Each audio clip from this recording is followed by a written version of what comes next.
Today, we're diving into The Saffron Robe, a really powerful story about a young boy who's forced into life at a Tibetan monastery. It's an incredible journey that starts with a ton of physical pain and resistance, but it leads to a spiritual awakening that literally shatters his sense of reality. So, the story kicks off with this idea right here, and it perfectly sets up the main conflict. A robe is just, well, it's just a piece of cloth. The real conviction, the stuff that matters, has to come from inside. And for our narrator, this isn't some deep philosophical debate. No, this is his agonizing, everyday reality.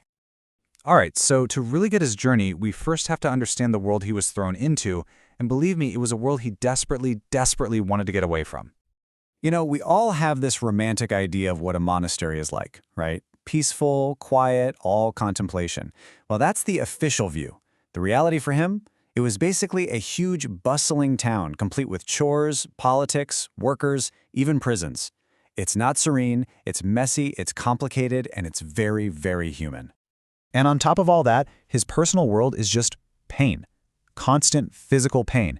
He's got a severe burn on one leg, and both his legs were broken in a fall. So we're not talking about some abstract spiritual struggle here. This is a daily, grinding agony that makes him, and this is a direct quote, heartily sick of the way I had to live. And this just paints such a vivid picture, doesn't it?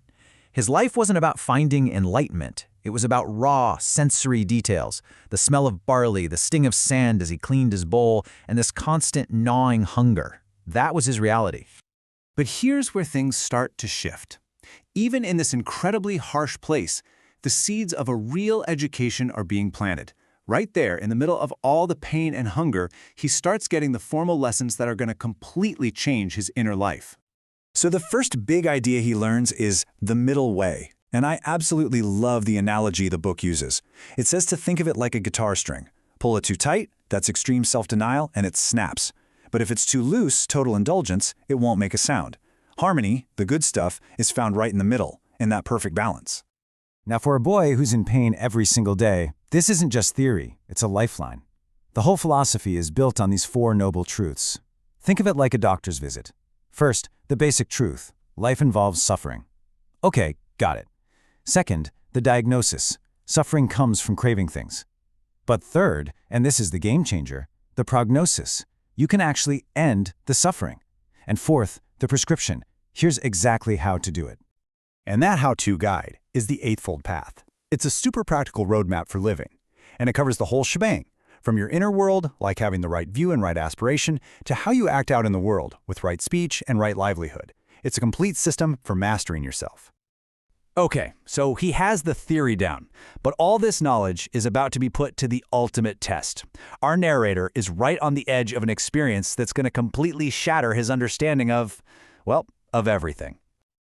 And this really makes you stop and wonder, doesn't it? What's actually real?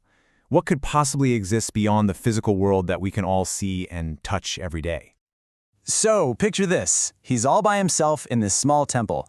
The only light is from these flickering butter lamps, making all the shadows on the walls just dance. It's in this exact spot that the veil between worlds starts to get incredibly thin. And then it happens. The first moment is just pure shock. He feels himself starting to float up, so he reaches out to grab a solid wooden beam to steady himself. And his hand goes right through it.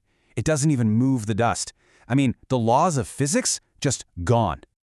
And it gets even weirder. His own body starts to feel like it's dissolving. He describes this tingling feeling like he was made of billions of tiny bubbles. For the first time, he's no longer a solid being. He's free from that physical body that has caused him so much pain. And from this state, he gets a glimpse of another reality, another plane of existence. It's a world with different colors, different rules. But it's also a place that's just filled with the misery and sadness of what seem to be lost souls. He is literally witnessing a spiritual reality. Now, this absolutely terrifying and profound experience, it had a purpose. It leaves him with a brand new understanding that completely redefines his entire relationship with his faith, and especially with prayer. You know, all his old doubts are perfectly captured in this really heartbreaking question from another young boy. It's that feeling of just being abandoned, which he knew so well. Why even bother praying if it feels like nobody is listening? And this slide shows the massive aha moment he has. See, he always thought of prayer as a transaction. You ask for something and you cross your fingers and hope you get it. But what he learns is that true religion isn't about asking for things at all. It's a way of living, a discipline you put on yourself to make your inner spirit stronger. And this quote just nails the whole lesson. It flips the script entirely. It's not about what you can take or what you can get. It's about what you give. It's about offering your own compassion, your own mercy out into the world. That's the real core of it.